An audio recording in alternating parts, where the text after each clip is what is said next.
So while the air temperature of the cabin may only reach 130 or 140 degrees, you're sweating in much less time at a lower temperature with less stress on your body at a much deeper level. Just after 3 weeks of consistent infrared sauna use, their brain fog lifted for the first time in years.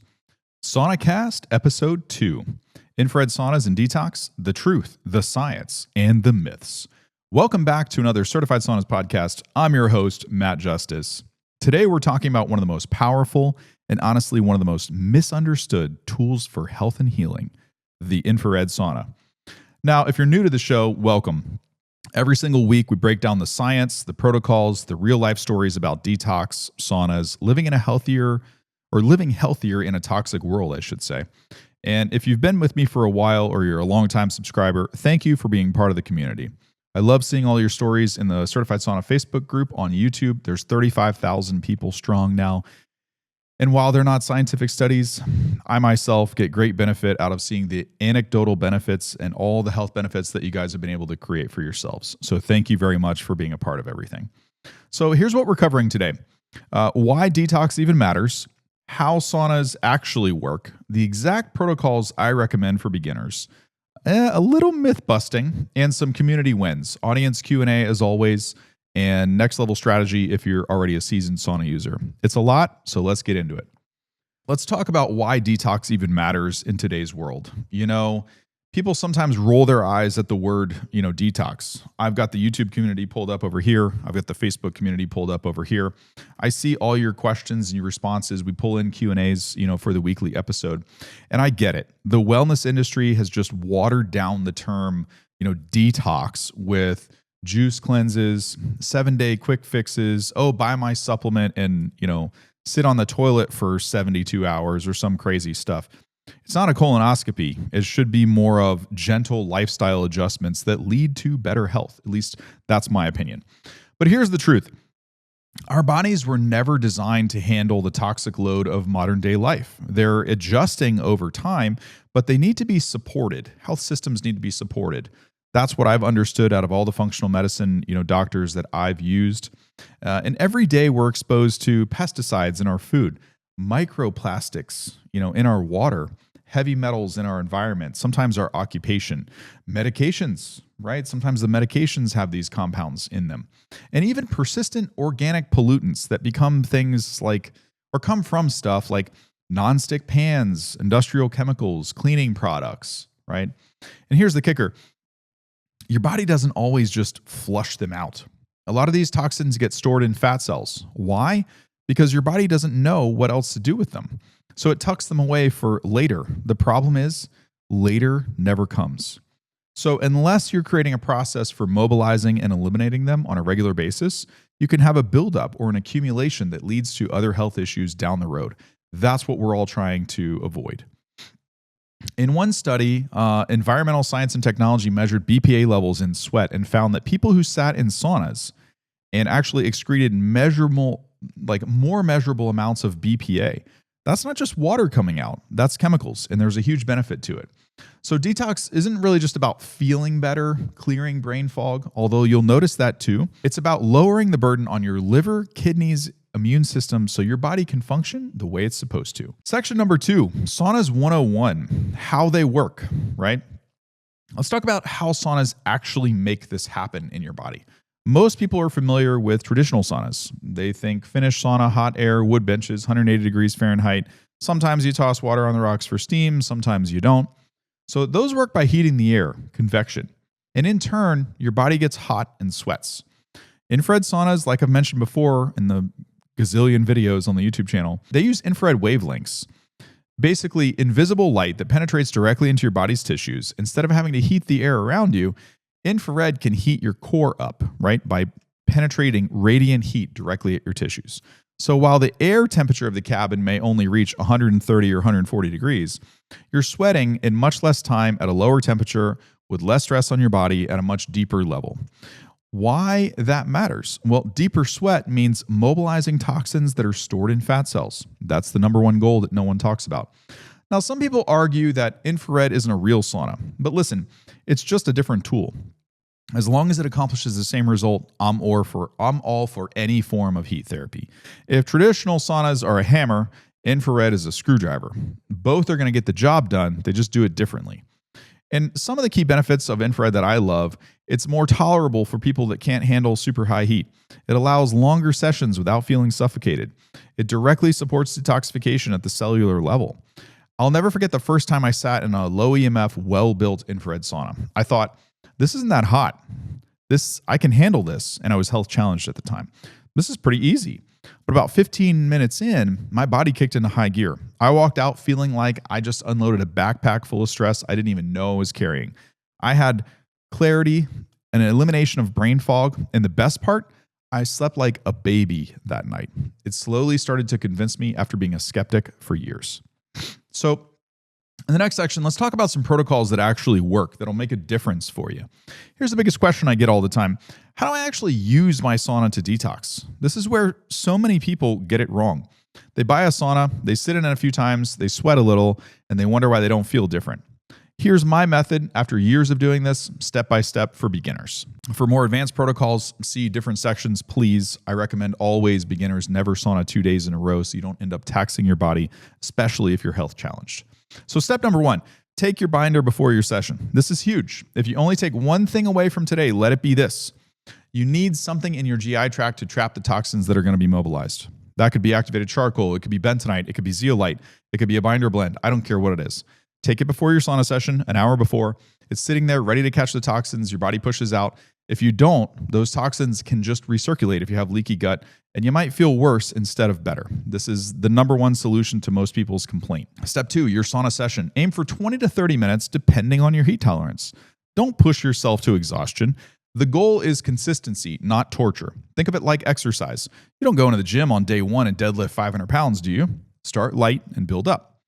Step 3, rehydrate smart. This is where people miss the mark. They chug plain water, but what your body really needs are electrolytes and minerals. Every drop of sweat you lose contains sodium, potassium, magnesium, and trace minerals. If you're not putting those back in and you're draining your reserves, it's not a good idea. That's why I always keep a good electrolyte mix or minerals drop on hand, and I make a sauna drink for every session. Step 4, journal your sessions. Might sound silly, but it's powerful. Write down how long you stayed in, how you felt after, how you slept, your energy the next morning. Over time, you're going to see patterns, and you'll know if 3 sessions a week is enough or if daily use is giving you the results that you want or if it's overly taxing your body. The way that you know is you'll feel tired the next day. Just Cliff Notes. Now, advanced users sometimes try the niacin sauna detox protocol. That's where you take niacin to mobilize fat-stored toxins on a schedule, usually 3 to 3.5 weeks, and then sweat them out. Firefighters in New York after 9/11 use this exact method, but it's not for beginners, and if you don't do it right, it can be rougher than if you wouldn't have done it at all. So if you're new, just stick to the binder sauna electrolytes formula. Trust me, it works. The foundational benefits you will receive without overtaxing your body. Worry about doing a more complicated and intense detox protocol later. Get your body used to the heat therapy first.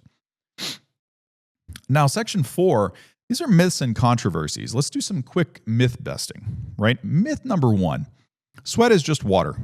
Nope. Studies show that it contains arsenic, cadmium, BPAs, phthalates, the real detox that's happening through your skin. Yes, everything else is sent to the organs for processing and will be excreted in other ways, but you are removing certain compounds from your sweat. Myth number 2, infrared is an unsafe method of radiation. False. Infrared is the same spectrum of light that warms your skin when you're sitting in the sun. It's not ionizing radiation. It doesn't damage your DNA. It's just an isolated wavelength and it gets rid of visible light. Myth number 3, only high heat works. This is just simply not true.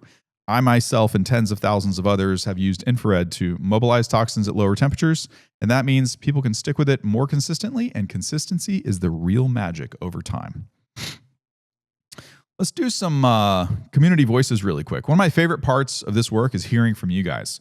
Last week in our Certified Sauna group, someone shared that just after 3 weeks of consistent infrared sauna use, their brain fog lifted for the first time in years. Another person said their pain dropped dramatically after adding 2 sauna sessions per week.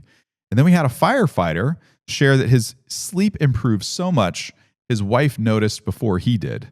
She said, "You're finally sleeping through the night without tossing and turning." Now, I don't show people's names or anything else. We respect privacy, But these aren't extreme athletes or celebrities. These are everyday people just like you and I who are getting real results. And it fires me up. It makes me want to do more of this. And I appreciate, contributing to this work and serving you guys the best way I possibly can. It does so much for me. So thank you very much. Let's do some audience Q&A really quick for this episode. All right. Audience questions of the week. Question number 1, how often should I use my sauna for detox? Great question. For most people, 3 to 4 times a week is ideal. If you're dealing with heavy toxic load or health issues, daily sessions can help, but I recommend every other day so that you allow some rest. You've got to listen to your body. If you're feeling drained after every session, back it off. If you're feeling energized, no problem. Keep it going. Question number 2 for this week. Do I need to shower immediately after? My opinion is yes. We're not doing an anti-cancer or viral protocol where you're going to wrap yourself in blankets and retain heat for an hour at a time and you're being coached, by a therapist and you have somebody there to assist you. These are home sauna sessions. So once you're done, those toxins are sitting on your skin. But not only that, it's not a toxin reabsorption issue. It's that get your skin clean. Do you want to have acne? If you don't wash off your skin, your body can, have trouble with excess sebaceous, oily sweat. So even a quick rinse, in my opinion, is better than nothing. And if you can, use a shower filter to cut out the chlorine and other contaminants after you've just cleaned your skin with the sauna session. Question number 3 from you guys. Is it safe for kids or older adults? Generally, yes, but sessions should be shorter and cooler. Kids under 12, 5 to 10 minutes max, always supervised. Older adults, same thing. Keep it gentle. Always check with their healthcare provider if you have medical conditions. We're not doctors or licensed medical physicians that could, advise you on a relative's, personal healthcare. So please see a licensed medical physician for that. You got to take into account their medications. You would want to take, sauna detox binders around the time that they take medications. It could render them useless and ineffective, et cetera, et cetera. Question number 4, what's the best time of day to sauna? Well, it depends on your goals. Morning saunas can give you a circulation boost and some mental clarity that'll last throughout the day. Evening saunas can calm you down, lower stress hormones, prep you for sleep. I like evenings myself, but test both and see what feels best for you. Segment number 7, next level strategies. For those of you who've been at this for a while and you want to go deeper, try pairing sauna with red light therapy. Red light's going to stimulate your mitochondrial energy production. It's going to prime your body for detox. So do 10 minutes of red light therapy while your sauna is heating up, and you're going to feel the difference over a 2-week period. Other advanced stacks include intermittent fasting plus sauna, tracking your HRV with a wearable. That way you can see how your body is adapting to detox over time. And you can also see the areas throughout the week where you're overdoing it and your recovery just isn't on track. It should be, slow approach, and you can adjust from there.